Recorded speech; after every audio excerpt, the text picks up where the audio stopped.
أعوذ بالله من الشيطان الرجيم. بسم الله الرحمن الرحيم. الحمد لله رب العالمين والصلاة والسلام على رسول الله أشرف الأنبياء والمرسلين صلوات عليه وعلى آله وأصحابه ومن تبع هداهم إلى يوم الدين. Ama bado tunazungumza mada ndogo kuhusu kuingia Ramadhani, na mada hii tunaizungumza kwa lengo na madhumuni ya kuleta umoja na mashikamano kwa Uislamu.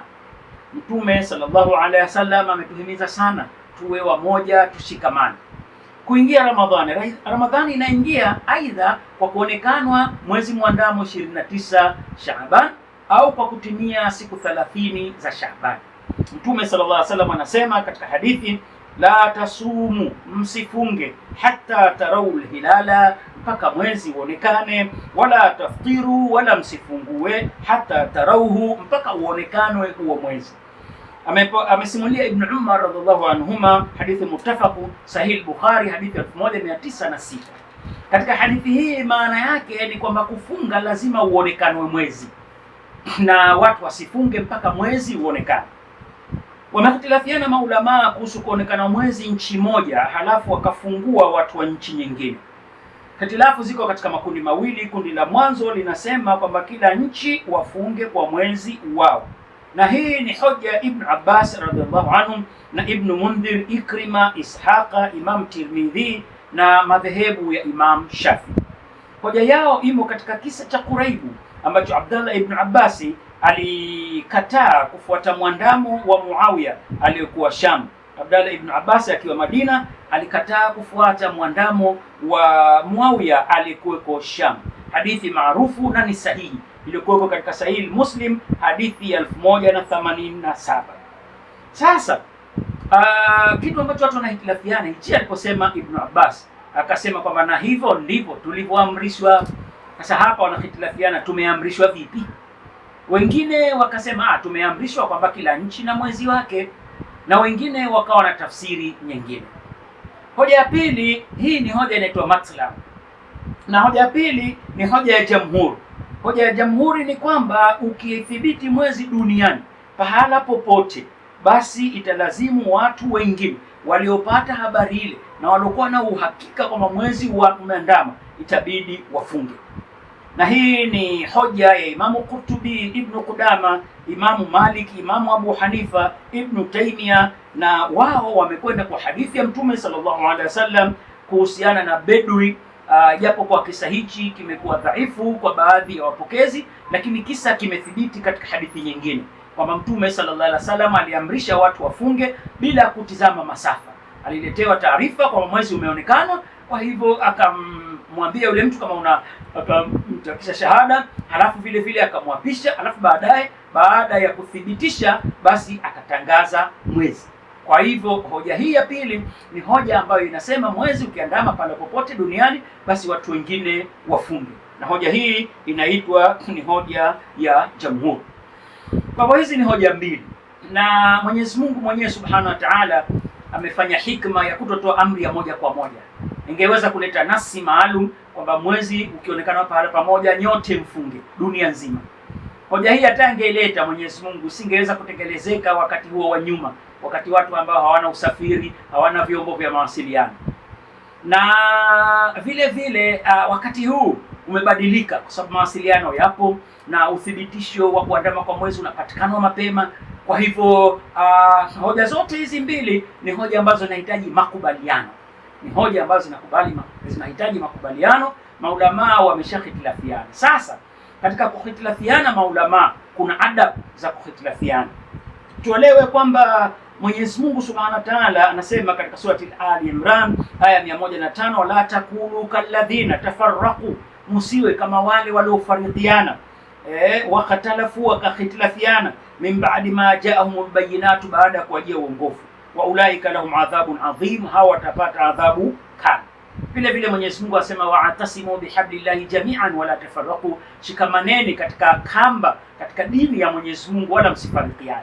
Kwa hivyo kufarikiana ni jambo liloharamishwa, ni jambo lilokatazwa. Kwa hivyo kwani maswahaba waliwahi kutofautiana? Naam, maswahaba walitofautiana katika kisa kimoja maarufu, wakati Mtume sallallahu alaihi wasallam alipowaambia kwamba la asiri mkasalie katika sehemu ya Bani Quraidha. Ikafika wakati wa alasiri hawajafika Bani Quraidha, Baadhi ya maswahaba wakasema tumeambiwa tuswali kwa Bani Quraidha al-asri, hatuswali mpaka tufike kwa Bani Quraidha. Maswahaba wengine wakasema muda wa kuswali umeingia, Mtume alikuwa anatuhimiza tu kwa wacha tuswali afu tutakwenda kwa Bani Quraidha. Wakaipeleka kesi kwa Mtume sallallahu alaihi wasallam. Mtume sallallahu alaihi wasallam hakulaumu upande wowote.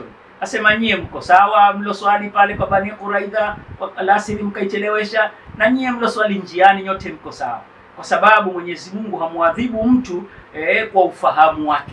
Ufahamu wenu umekuwa huo, kwa hivyo Mwenyezi Mungu atawabariki kwa ufahamu huo. Kwa hivyo madhali baadhi ya kundi wanaofahamu kwamba wafunge kwa mwezi wa nchi yao, basi tuheshimu huo uamuzi wao. Na kuna watu pia wanaona kwamba wafunge kwa mwezi wote duniani, tuheshimu uamuzi wala tusihitilafiane tukawa makundi mawili yenye kupigana vita. Kuna baadhi ya watu wanachukua nafasi katika suala hili la mwezi. Wataanza kusema mwezi umeandama pahala fulani, mwezi lazima uonekanwe kutokana sijui na watu wa falaki, mwezi hauwezi kuonekanwa hapa, sijui mwezi ulionekanwa hapa sivyo. Alimradi watawatia Waislamu katika shida kweli kweli, na hili ni jambo la haramu. Ikiwa mwezi umethibitika pahala fulani na umetangazwa na umethibitika kuonekana, watu ambao wana hoja ya kuandama mwezi pahala popote waache wafunge, na wale ambao wanaona kwamba hoja yao nzuri imewakaa moyoni zaidi kufuata mwezi wa nchi yao, basi wache wasubiri. Kila kundi liheshimu kundi jingine, wala isitokee kundi moja kumbughudhi kundi jingine, kwa sababu tutakuwa tumeharibu ile dhana nzima ya umoja wa Waislamu. Waislamu Mungu wetu mmoja, Qur'ani yetu mmoja, Muhammadi ni mtume wetu mmoja, kibla chetu ni kimoja, sote tunaswali swala 5 kwa pamoja, sote tunafunga pamoja, tunahiji pahala pamoja, tunafunga mwezi mmoja. Kwa hivyo tusije tukahitilafiana katika suala la kuandama kwa mwezi. Tutumie neno linaitwa tasammuhu. Tasammuhu ni msamiati wa karibuni unaosema hivi: basi tusameheane. Wale ambao wanafunga mapema kwa kufuata mwezi wa pahala popote, basi tumewasamehe, na wale wanaofunga kutokana na mwezi wa nchi yao tumewasamehe. Kila mtu atafutari kwa mujibu wa mwezi wake. Tusibughudhiane, tusikatane mapande, tumwachie Mwenyezi Mungu jalla fi'ala. Mwenyezi Mungu ana huruma sana sana sana siku ya Kiyama, na kwa huruma zake atawasamehe watu wa pande zote hizo mbili. Kwa hivyo tunasisitiza zaidi kwa Waislamu wawe wamoja, wala tusifarikiane katika masuala ya mwezi. Hizi ni ikhtilafu za maulama, hatuna uwezo wa kuziondoa. Ikiwa zipo zile ikhtilafu, ikiwa mashina yameshakaa sehemu mbili, basi matawi lazima yatafuata tu mashina, hakuna njia nyingine.